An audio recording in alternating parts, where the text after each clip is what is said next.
আসসালামু আলাইকুম রহমতুল্লাহ। প্রিয় দর্শক, আজকে গুরুত্বপূর্ণ একটি বিষয় নিয়ে আলোচনা করব।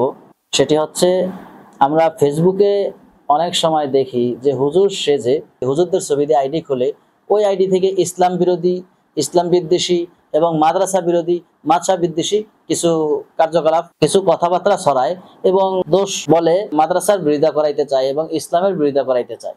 এরকম কিছু বেশ আছে, কিন্তু দেখা গেছে আইডিতে হয়তো দেখা যায় তারা হুজুরের ছবি দাঁড়িয়ে আছে, পাঞ্জাবি পাজামা পরা।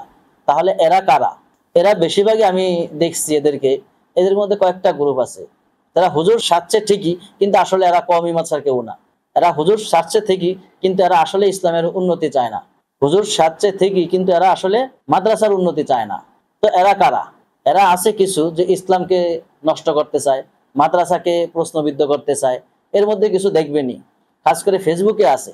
প্রথমত এরা প্রাইভেট মাদ্রাসার বিরোধিতা করে, এরা হুজুরদের বিরোধিতা করে। তো এরকম কিছু আছে।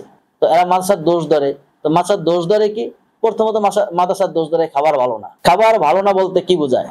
একটা মানুষ যখন মাছ গোস্ত খায়, মাছ গোস্ত খাইতে খাইতে যখন তার অনীহা চলে আসে, তখন সে কি বলে যে গোস্ত আর ভালো লাগে না। এটাই তো স্বাভাবিক। তো দেখা গেছে একটা মানুষ যখন স্বাভাবিক খাবার খায়, বা মাছ খায়, গোস্ত খায়, ডিম খায়, মাদ্রাসায় এক এক সময় এক এক রকম খাবার দেওয়া হয়, তো তারপরেও তাদের কাছে খাবার ভালো হয় না কেন? কারণ তারা এইটাকে ভালো বলার জন্য থাকে না, বা তাদেরকে ভালো বলবে সেই মানসিকতাও রাখে না। সেই জন্য তাদেরকে যতই ভালো দেওয়া হয় বা যতই সুন্দরভাবে উপস্থাপনা করা হয় না কেন, তারা মাছের বিরোধিতা করবেই। তো কিছু এরকম আছে হুজুর সেজে মাছের বিরোধিতা করে, মানে মাদ্রাসা যাতে মানুষ আসার উৎসাহ হারিয়ে ফেলে, এজন্য। তো প্রথমত খাবারের দোষ ধরে এইভাবে। তারপরে দ্বিতীয়ত দেখা গেছে আপনার আবাসন, থাকার দোষ ধরে, যে থাকার পরিবেশ ভালো না, থাকতে সমস্যা। তারপরে দেখা গেছে শাসনের দোষ ধরে, শাসন করে, মারপিট করে, মারধর করে। তো এগুলা তুলে ধরে। তো এগুলা যখন তুলে ধরে, বা এগুলা তুলে ধরার কারণ কি? শাসন তো হালকা আছে, হালকা থাকবেই, এটা তো নির্যাতন না। কিন্তু দেখা গেছে অনেক জায়গায়, অনেক ক্ষেত্রে যখন অন্যান্য শিক্ষা প্রতিষ্ঠানে নির্যাতনও হয়, আরো বেশিও হয়, তখন ওটা নিয়ে কথা হয় না কেন? কারণ ওগুলা তো হলুদ মিডিয়া ওগুলা দেখে না। মাদ্রাসায় সাধারণ তুচ্ছ ঘটনা হইলেও ওটা দেখা গেছে অনেক বড় করে ইস্যু হয়ে যায়, ইস্যু হয়ে দাঁড়ায়। তো তখন এগুলা তুলে ধরে। তো যাই হোক, এই বিষয়গুলা তুলে ধরলাম এই জন্য যে আপনারা সচেতন হওয়ার জন্য। যেরকম একটা গ্রুপ আছেই, অনলাইনে আছে, অফলাইনে আছে, ইসলামকে কলুষিত করার জন্য, ইসলামকে নষ্ট করার জন্য, ইসলামকে কালারিং করার জন্য কিছু লোকের কার্যকলাপ এরকম থাকবেই। তো ইসলাম তো ধ্বংস করতে পারবে, ইসলামকে নষ্ট করতেও পারবে না, ইসলামের কোনো ক্ষতিও করতে পারবে না এক জাররাও। কেন? ইসলাম আছে, ইসলাম থাকবে ইনশাআল্লাহ, ইসলাম কিয়ামত পর্যন্ত থাকবে। এটা কেউই নষ্ট করতে বা ধ্বংস করতে পারবে না। আর ইসলাম টিকে রাখার জন্য মাদ্রাসা, দ্বীনী প্রতিষ্ঠান এগুলো তো থাকবেই, হুজুর থাকবে, আলেম ওলামা থাকবে। তবে দেখার বিষয় হক্কানি উলামা একরাম কারা আর গায়রে হক কারা, এটা দেখার বিষয়।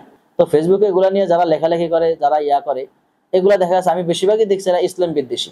এখনো আজকেও কিছু দেখলাম তাদের কথাবার্তা, যে তারা আসলে মাসার বিরোধিতা করতেছে, তারা পরিচিত হুজুর সেজে ইসলামের ক্ষতি করতেছে, এটাই প্রমাণ করে। তারপর দেখা গেছে তারা বিরোধিতা করে বেতনের বিষয়। বেতন, তাদের একটা অভিযোগ থাকে বেতনের বিষয়। তো আমি সেই বিষয়ে বলি, বেতনের বিষয়ে যারা অভিযোগ করে, খাস করে এই অভিযোগটা করে প্রাইভেট মাদ্রাসা পরিচালকদের বিরুদ্ধে। আর যেগুলো অপ্রকৃত ওগুলো আছে, ওগুলোর মধ্যেও কিছু আছে অভিযোগ, কিন্তু ওগুলা করতে সাহস পায় না বা ওগুলা করে না কেন? যদি করতে যায় তাহলে অনেক সমস্যার সম্মুখীন হবে, সেই জন্য আর ওগুলা করে না। বড় বড় কই মাদ্রাসা গুলায়, অপ্রকৃত মাদ্রাসা গুলায় এরকম এরকম নিচু মানসিকতার শিক্ষক রাখেও না, সেই জন্য ওরা করে না। কিন্তু কিছু প্রাইভেট কই মাদ্রাসা আছে, প্রাইভেট মাদ্রাসা আছে যেগুলা স্টাফ আসে থাকে, তো তারা কিছু স্টাফ আছে যে তারা চায় যে আসলে মাদ্রাসার বদনাম করার জন্য। এর একটা কারণ কি? যেসব শিক্ষক শিক্ষিকা অনলাইনের মাধ্যমে আসে, ডিজিটাল সোশ্যাল মিডিয়ার মাধ্যমে আসে, তারাই বেশিরভাগ এরকম হয় কেন? তারা সোশ্যাল মিডিয়ার মাধ্যমে আসছে, ফেসবুকের মাধ্যমে আসছে, এই জন্য তারা এসে তখন করে কি? মাদ্রাসায় ফেসবুক চালায়, নেটে কাজ করে, স্মার্টফোন ইউজ করে। তো এগুলোর কারণে দেখা যাচ্ছে সমস্যা হয়। তখন যখন প্রতিষ্ঠানের প্রধান বা পরিচালক বা মুহতামিম যখন বাধা দেয় বা কোনো সমস্যা তুলে ধরে বা তার উপরে চাপ প্রয়োগ হয়, তখনই সে মাদ্রাসা ছেড়ে চলে যায়। এমনও শিক্ষক আছে না বলে চলে যায়, এমনও শিক্ষক আছে পলায়ও চলে যায় ছাত্রদের মতো। তখন কি করবেন আপনি? তো সেই সব শিক্ষকরা বা সেই ধরনের শিক্ষকরাই এইসব মাদ্রাসার প্রতি অভিযোগ তোলে। তারাই বলে আমাদের বেতন হয় না, তারাই বলে আমাদের বেতন কম। এইসব কিছু শিক্ষক আছেই, এরা ইসলামকে কলুষিত করার জন্য, মাদ্রাসার বদনাম করার জন্যই এরা এইসবগুলো করে। কেন? কারণ আমি মনে করি যেসব মাদ্রাসার মুহতামিমগণ, পরিচালকগণ এবং মাদ্রাসার দায়িত্বশীল প্রধানগণ যারা আছেন, তারা অবশ্যই যোগ্য স্টাফ খোঁজে, যোগ্য লোক খোঁজে। যদি যোগ্য লোক খোঁজে কেন? কারণ তার প্রতিষ্ঠানের ভালোর জন্য। তো তো আমি মনে করি বা আমি দেখি যে যারা যোগ্য বা যাদের প্রতিষ্ঠানে ভালো চায় তারা যোগ্য লোককে অবশ্যই মূল্যায়ন করে এবং করবে। তাহলে তাদেরকে যদি মূল্যায়ন করে তাহলে তো তাদের তো বেতন কম হওয়ার কথা না, তাদের তো মাথা বিরোধিতা করার কথা না। তো তাহলে করে কারা? যারা অযোগ্য লোক। যারা অযোগ্য লোক, মানুষ হিংসা করে কারা? যারা অযোগ্য। অন্যকে হিংসা কেন করে? কারণ তার মতো সে হইতে পারে নাই, এই জন্য তো সে হিংসা করে। হিংসা আসেই অযোগ্যদের কাছ থেকে, সমালোচনা করেই অযোগ্যরা। তো কিছু লোক এরকম আছেই যে তারা সমালোচনা করার জন্যই বসে, তারা মাথা বদনাম করার জন্যই বসে। তারা আসলেও প্রকৃত তারা মাদ্রাসার খেদমত করতেও চায় না, তারা কোনো কাজ কামও করতে চায় না। তারা শুধু শুধু ফেসবুকে সময় কাটাবে আর অনলাইনে সময় পার করবে, আর তারা এইভাবেই ঘোরাফেরা করে, সময় নষ্ট করে চলবে। এটাই হচ্ছে তাদের হিসাব। কেন? কারণ তাদের তো সংসার নাই, তাদের সংসারে কোনো খরচ নাই, তাদের সংসারে কোনো চিন্তা ভাবনা নাই, কারণ তারা এখনো সংসার শুরুই করে না।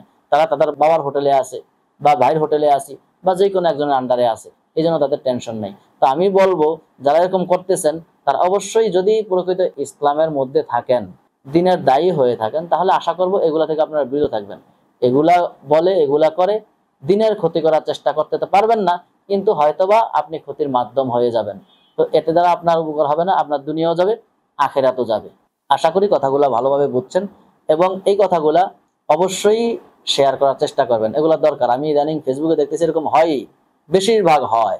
এবং এমনও কিছু কমেন্টস থাকে বা দেখা গেছে যে তারা মনে করে, তারা আবার কিছু কথাও বলে যে পরিচালক মোহতামিম সাহেব সে ঠ্যাঙ্গের উপরে ঠ্যাং দিয়ে খায়, মোহতামিম সাহেব পরিচালক সে রাজার হালতে চলে, মোহতামিম সাহেব তাদেরকে কোনো মূল্যায়ন করে না। আর আপনাকে মূল্যায়ন কিভাবে করবে? আপনি আপনার জায়গা থেকে মূল্যায়িত হবেন। আপনি একজন শিক্ষক, দায়িত্ববান শিক্ষক যদি হয়ে থাকেন, আপনাকে আপনার মতো করে মূল্যায়ন করবে। আপনি যদি এসে পরিচালকের ভুল ধরেন তাহলে তো আপনি হয়ে গেলেন কি? আপনি কি হইলেন? বাবার আগে সন্তান হাঁটা যেমন সেমন হইলেন আপনি। পরিচালকের ভুল ধরার আপনার দায়িত্ব না, আপনাকে দায়িত্ব রাখছে দিছে, আপনি শিক্ষক, শিক্ষকতা করবেন, ছাত্রদের পড়াশোনা করাবেন। হ্যাঁ, আপনার সমস্যা থাকলে ওটা জানাবেন। আপনি তো পরিচালকের ভুল ধরার জন্য আপনাকে রাখা হয় না।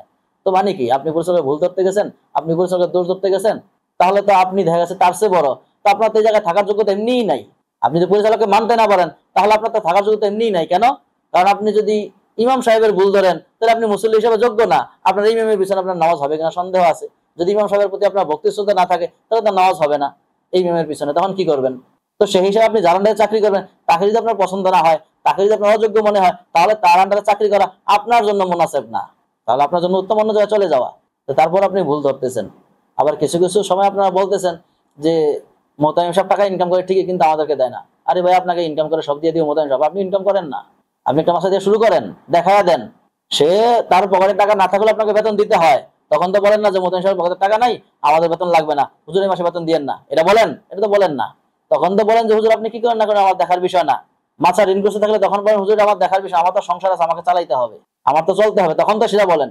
তখন যদি আপনি তার লসেও থাকতেন তখন মোহতামিম সাহেব অবশ্যই দেখতো যে না আপনি তো 6 মাসের বেতন নেন নাই, আপনি 6 মাসের বেতন মাফ করে দিয়েছেন। হ্যাঁ, তখন মোহতামিম সাহেব আপনাকে 6 মাসের বেতন দিয়ে আরো 2 মাসের বেতন ধরাই দিত যে নেন, আপনি তো আমার দুঃখের সময়, আমার কষ্টের সময় আপনি আমার সাথে ছিলেন। ওই সেটা তো তখন করেন না। 1 মাসের বেতন লেট হয়ে গেলে, আরেক মাস পার হইলেই তো তখন শুরু হয়ে যায় কান্দাকাটি।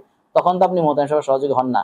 হ্যাঁ, অবশ্যই কিছু উলামা একরাম আছেন এবং দিনের মুহিব্বিনগণ আছেন এবং দিনের জন্য নিবেদিত প্রাণ আছেন, তাদের জন্য আজকে দুনিয়া টিকে আছে। হ্যাঁ, শিক্ষক আছেন, স্টাফ আছেন, তারা অবশ্যই ওরকম ইনসাফওয়ালা মুত্তাকি আছেন, আমি তাদেরকে হাজারো সালাম জানাই। এরকম আছেন, তবে মুষ্টি কয়েক কিছু সংখ্যক বর্তমান যুগে ওই হিজবুত তাওহীদের মতো তারা কথা বলে, ভ্রান্ত আকীদার মতো তারা কথা বলে।